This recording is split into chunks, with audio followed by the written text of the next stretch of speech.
An inside candle or inside range, inside bar, inside weekly range means that the week that we closed, its high is lower than the previous week's high, and its low is higher than the previous week's low. So that means it's usually an indication that there's going to be a large move very shortly, usually within the next two candles. I like to anticipate the very next candle. That would be like this current week that we're opening up here in about 17 minutes or so.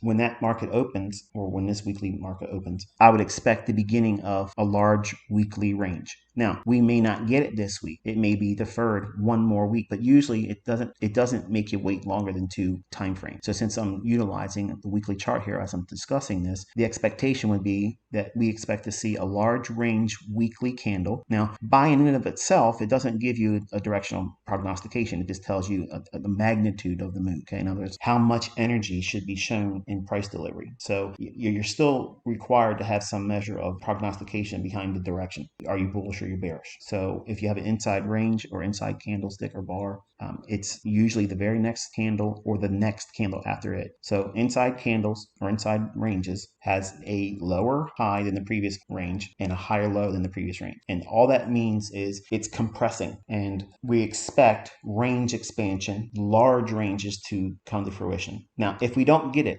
this is for your notes, if you don't get it after 2, like say for instance, we're looking at the weekly chart, if we don't get it this week or next week and it's still range bound, then that usually implies that it's going to consolidate longer, to not anticipate a large range move. So it's kind of like, you got to balance these things out and take from it what you can. But I like to anticipate the very next candle to be a large range expansion or the very next one. And then if it doesn't give it to me, then I go right into scalping, and I'm not looking for like a one shot, one kill scenario, which is what I would favor in these conditions where we're expecting a large range move on the weekly. That would be great for the series of, the daily chart, creating one-sidedness predominantly over the course of the week. So between Monday's trading and Friday's close, I would expect more directional trading given the context that I'm showing you here.